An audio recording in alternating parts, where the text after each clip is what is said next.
Hi guys, and thank you for taking time out with Twinpossible. Today I'm just going to talk about 24-month milestones. My girls are 26 now, but I can remember it like yesterday. It was only 2 months ago, and it's a world of change. It's definitely different than any of the videos I've done before in younger days. People used to tell me that the first year, especially the first 3 to 6 months with twins, is the hardest. Okay, if you say so. In my book, I'd say around, 15 to 18 to 20 months was the toughest time. There was some tantrums going on because the kids can't verbally express themselves to you, and they get frustrated, and a lot of, not all babies, but a lot, can act out and, throw tantrums, screaming fits. And, this can last, and some children are just different, more laid back than others, and some can express themselves better. But it seems like by 2, they kind of have a way of letting you know things via words. They can talk better, they can, bring you to what they want if they have to, if they can't say it. It's just different. So it seems like in this house, tantrums have been on the decrease, but I'm trying to figure out why it's really the terrible 2s, because honestly, I always looked at the 2s as being better than 3s. Like 3s are, I call it the tumultuous 3s, and 4s, I don't know, 4 hairs left on my head. No, well, with my girl, it seemed like that diva stage kicked in around, like, just at 4 or something, maybe even a couple months earlier. So I'm kind of scared of that with girls. My boys seem to be a lot better, but I've got to remember I was a lot younger, so it could be that, I don't know, that extra patience that comes with youth. So I like to think I'm still young, in my head and my heart. But, I don't know, it just seems that boys usually are easier, but in my case, I don't know, maybe I just had good boys, they got along pretty good. I mean, there was never, like, any rough and tumble. The twins kind of, like, beat each other up. But you know what? I'm seeing, especially since 24 months, maybe 23, more camaraderie between them. But they also get into more trouble because they can get to places they couldn't get to before, and they can help each other out to do bad things. Not only are they maybe like hugging a little here and there, or laying next to each other sometimes. One is a little more bossy, so if she doesn't want to be bothered, she'll kick the other one out of the way, who's trying to love her up. But at least there's some kind of bond that you can visually see, that I can say, yes, I see some twin bond. It exists. But, they can, move things together. Like, they'll move like a little table, like their art table, to get to a cabinet. They'll slide it across the floor. They know how to work as a team now. So, like, if you have one toddler, I'm not going to say it's easy, but I've been there 3 other times, it's easier. But also, you don't get to see some of the cool stuff there is with twins that I wouldn't give up for the world. So, just basic milestones for toddlers and twins. You'll notice a big increase in the language. You'll notice them using these pronouns, me, I. You're hearing a lot of mine, probably have been for a while. And everything is personalized. Me, like pick me up. And also like yeah, like sometimes in the earlier stages they say no earlier than yes or yeah, and they shake their head yes. And now they just go, yeah. And they fully understand what they're saying, no and yes to, and what they're trying to verbalize. And more words, are coming along, and their phrases get longer. They can say little sentences now that they didn't used to be able to do. So in that respect, that helps them voice themselves, so they get what they want from you. So less tantrums, less crying fits for the most part, but you do have your kids that just tend to be more tantrumatic, if that's a word, than others, and then later on more divalicious than others, in the case of girls. It's just, you never know what you're going to get. After my daughter I said, oh, this one's got to be the good one, right? But then when it was twins I go, ah! But neither one of them, I never believed that the good one for the first year and a half could flip and turn into, the bad one, but they take turns, and actually the bad one for so long is actually, she cleans up her messes, she stacks things neatly, she's very into order and organization, which is the only child I've had like this, and I pray it lasts.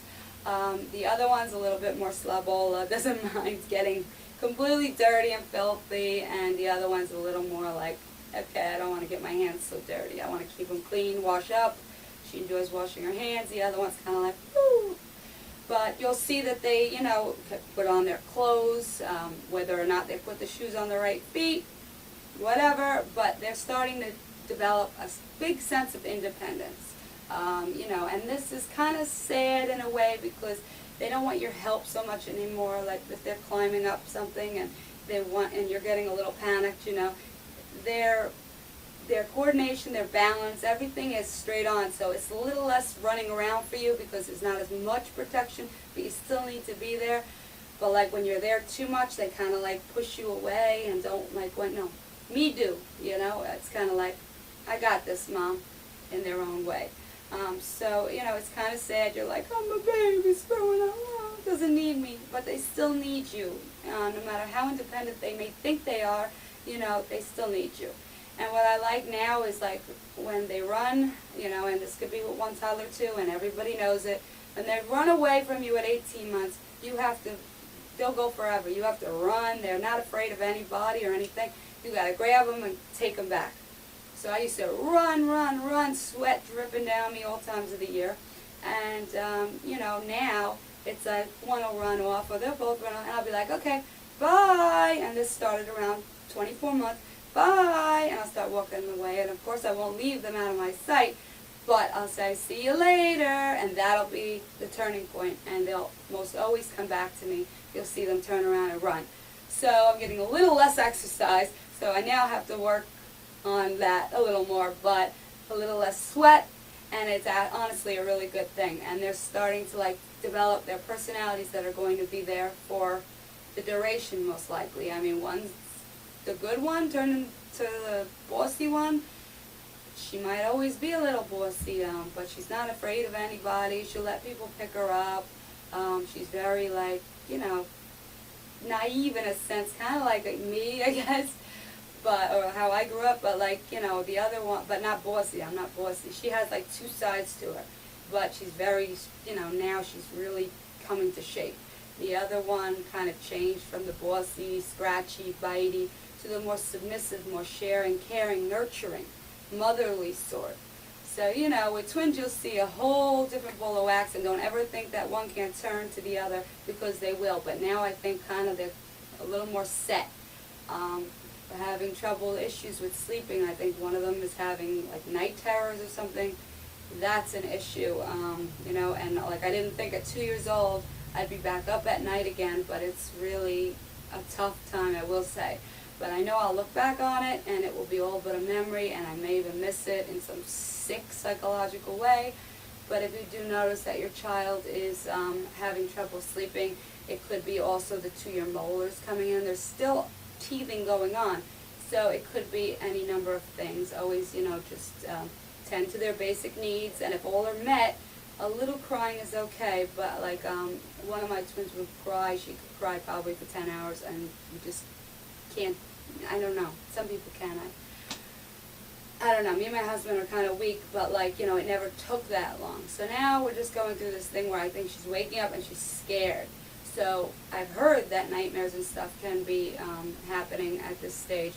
So I think we're going to like move her into a toddler bed where she has some escape, and she can come when she needs comfort. But I don't want her to be in bed with us, because once that's all going down, it's going to stay like that forever. And most of the time I'm alone at night. I really have not been getting much sleep because of her. But soothe your toddler to an extent, but when they cry, do know that if all their needs are met, now they certainly know how to get their way and manipulate, so you kind of have to figure out what's going on with them. And I pretty much have a feeling that these, at least nightmares, are going on sometimes. And they might show signs of not wanting to be in their crib anymore, and maybe it's time to put them in the big girl bed or big boy bed. They might be climbing in and out of their crib already, another sign, I mean, my daughter was in there till 3, and she was happily bouncing in and out of it, and she liked the confinement, and she loved her bars, and we were fine with that. I don't care what anybody says. So different strokes for different folks, but if you see that your child is ready, then maybe you have a crib that converts into a toddler bed, or you have to go out and buy one. But now's the time, you know, it might be like really weird to think about, and you really kind of don't want to go there because they can get up and move around so much. But you just got to make sure that, like, especially doorknobs to the room have something on them so that they can't break free and fall down a flight of stairs or something. You have to take different kinds of precautions now, because now they're into everything. Things have to be put up higher, things that you didn't have to baby-proof before, now you have to. So you have to, like, kind of go back and re-baby-proof everything. And, you know, what else? You know, independence. You know, they have, and those naps that you used to know and love, you're probably down to one. If not, you're really lucky at 2 years old. You might have that one nap in the afternoon you've been clinging to, especially if you had twins and you had them in sync. That's like your godsend. That could be gone now, or may already be gone in some cases, or it can be dwindling down now to zero, which is happening in my case. Unless I go for a long drive, those kids are up and they're not going to bed any earlier and they don't sleep any later. So it's really, really taxing because I got 2 of them all day, every day. I try to tire them out. That really doesn't put them to bed any sooner, but, you know, it's good for them to get exercise and for me to get exercise, and especially this time of year, I'm happy to be out all the time. You know, so you just have to kind of, like, you know, accept the fact that that nap could disappear and overnight, because that basically is what happened. Overnight, they basically stopped. One, maybe a few days before the other, but, you know, that's just like a thing of the past now. My mom said I napped at 3.5, almost 4, but I wonder if she just kind of, like, left me in the room and I just peacefully laid there. I don't know. I don't have kids like that. So, you know, be prepared mentally for that possibility, and also potty training. And we'll be going into depth on that in a later episode. But on their second birthday, Annie jumped on the toilet for some reason on their birthday, and she did her first poo-poo on the potty. And, you know, it's funny because with twins, they always watch each other and want to mimic each other. So you got an advantage as long as the behavior is a positive thing. If it's not a positive thing, you got a disadvantage. But there's going to be some of both, so it kind of balances itself out in most respects. But, you know, the potty should be coming of interest, if not already, to them. They say some kids are potty trained at 18 months or start. I have never met one of those, but usually girls start earlier than boys. My daughter, we didn't push it with her, my 6-year-old. My boys were 3. But my daughter, we didn't really push it, and she, at 3, maybe a couple weeks after her 3rd birthday, was fully trained. It seemed easier just to put the diapers on. Especially with twins, it gets very expensive. Plus, if you want to put them in preschool, or, you know, toddler or twins in preschool, they have to be potty trained in most places. So, you know, it may be something you want to work on, or you might notice that they want to work on it. So, you know, it seems like mine want to be big girls and go on the big potty, and so they use my daughter's old Tinkerbell, you know, the seat toppers with the foam cushion with the handles that they can hold on to, and they go pretty well, pee and poo, in the house with less accidents than Daphne, our little Yorkie. That's for darn sure. Really 1 or 2 out of, since they turned 2 months ago. When we're out, it's diapers all the way. I'm not ready to take on the task, psychologically ready or mentally, physically ready for the task at hand to try to battle 2 of them by myself on the potty in a public, disgusting restroom. So I'm kind of like not pushing that, but at home at least they're getting the start of things. And they're going on a big potty, and they're happy about it, and I give them praise. You know, you got to give them claps for everything they do. Even if they just sit there for a while, eventually they're going to pee. If they feel the need to now, they tell me, pee, pee, poop, poop, potty. And you know where they want to go. Sometimes they just bust in the room and say, me go potty. So I hear that a lot now, and that's great. And you might just see that happening with boys. It might take a little longer, but you could buy a little potty. Don't get one with all the bells and the whistles, with the I had one for my daughter that she was like a toy to her, and played music and made sounds and pushed this and pushed that. She didn't use it ever once to go to the potty on. It was just a toy. It was not anything that she saw, you know, in her brain equivalating that to a toilet. Oh, my poo and pee goes in there. She was riding on it like a horsey and, you know, flushing it, but it made musical sounds. They want to hear the whoosh, you know, the real thing. Their poo and pee's going down their drain, and they're happy. They're happy. It'll, you know, so that's it. I mean, you know, you might see some interest now, or you might want to steer them in that direction, and maybe wean away those diapers, and you might get them trained sooner than you know. They could be trained any day. But for some, you know, they say 18 to 36 months is the average. 18 being on the early side, 36 months I don't really find late. I find kind of normal. But 2 out of 3 of mine were boys, and like I said, I didn't push it with a third. So, I don't know. But they say with boys, you can throw like Fruit Loops in the water, and they can aim for them, and it makes it kind of like a fun game, and maybe less pee on the walls and on the floor and on your ceiling. But, you know, again, we'll talk about that in depth later on, down the line. Not by a long shot, though. Only like a couple of weeks, 3 weeks, a month from now, will we get into that subject. But anyway, I just wanted to clarify those things for you about what's been going on here. Like I said, you might see they have a little more affection, but then aggression. They show their emotions. And, you know, one of them points at me and goes, you know, no way. And I kind of laugh at it. It's funny now, but it's not funny from a 5 or a 6-year-old going, no way, in your face. That's not cool. But I guess I shouldn't be laughing, but it's just weird how they develop, grow, and come up with these unique little gestures and things that just change and just happen overnight. So enjoy your 2-year-old, and you made it to 24 months. Yahoo! Who'd have thought it? And terrible 2s don't have to be so terrible. In some ways, they're better than the 1s. And in some ways, you find new challenges, but then again, they conquered other things. You don't have to worry so much about being unstable on their feet and hurting. They're much more resilient. They're very, very, you know, steady. They know what they're doing, and I don't know. Mine are like brick houses. They just, you know, they rarely ever get hurt, no matter what happens. They know how to save themselves, and they're just, you know, they're just into everything and on everything, but, you know, they're used to it now. They do somersaults on the ground, and, you know, they seem invincible.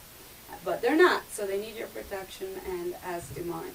So I just wanted to bring that up, and happy 2s, and hopefully happy 3s to come. But let this year go slow, please, Lord. The first one went so fast. The second one, let this next year just go slow. And thank you for taking time out with me, Shelly, at Twinpossible, where anything's possible if you put your mind, your body, and soul into it. Take care.